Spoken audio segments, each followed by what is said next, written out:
Le partenariat ville-association est indissociable pour une commune, car ces dernières sont une ressource très importante en matière d'emploi, de cohésion sociale, de développement personnel. Elles constituent la vitalité d'une ville et tous les bénévoles et les salariés qui agissent collectivement pour conduire des actions de solidarité éducative, culturelle et sportive participent à cela. Elles contribuent au bien vivre ensemble et représentent un des piliers de notre modèle social et républicain pour les citoyens.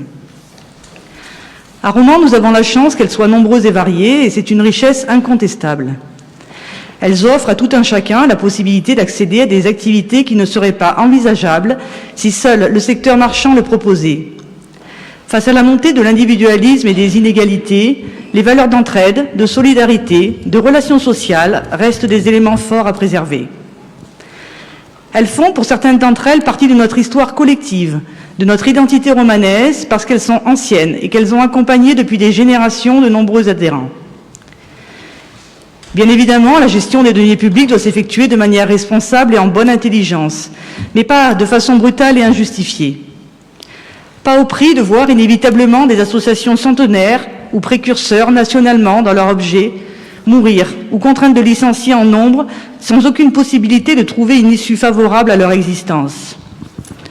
Depuis que vous êtes en place, rappelons-le, nous avons vu notre club de rugby centenaire perdre son identité, notre fort du Dauphiné mis en sommeil, notre musée de la Résistance fermé, l'association par l'insertion économique Monnaie-Service liquidée, la maison citoyenne Noël Guichard fragilisée, et ce soir, nous émettons de vives inquiétudes quant à la survie de la première MJC créée en France, la MJC Robert Martin.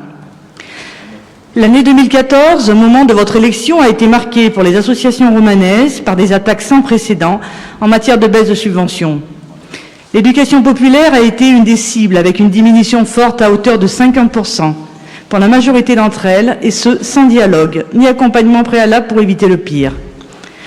Le monde associatif a tenté de s'opposer et de résister, mais malheureusement, votre majorité a validé la brutalité de votre choix.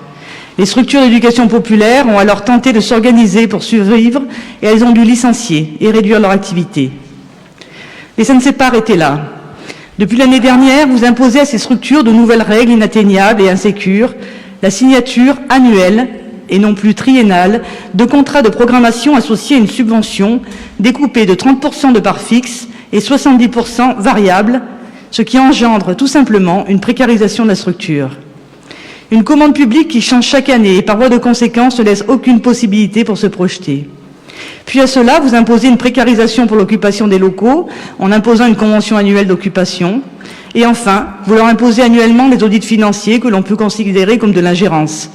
Sans faire de mauvais esprit, on pourrait penser, au vu de toutes ces actions, à un acharnement. Mettre en avant aujourd'hui le fait que vous logez certaines, que vous réglez des fuites pour d'autres et que l'enveloppe n'a sensiblement pas bougé depuis 2-3 ans pour certaines, je répondrai que c'est simplement une situation qui existait bien avant votre installation à la tête de la ville. Ces nouvelles contraintes, je le redis, sont inacceptables. Le partenariat n'existe plus et le pire, c'est que ces actions menées sont uniquement envisagées pour financer d'autres politiques, telles que de nombreuses études et des outils sécuritaires dont les coûts et les pertinences restent très discutables à ce jour. C'est un constat. Votre politique en matière associative est à ce jour inexistante. Ou si vous pensez qu'il existe, il est pour nombreux Romanais très flou.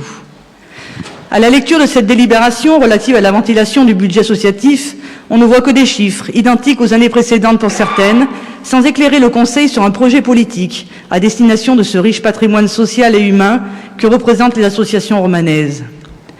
La perte de bénévolat avec des conseils d'administration qui se renouvellent péniblement sont des inquiétudes fortes pour nos présidents et nos administrateurs.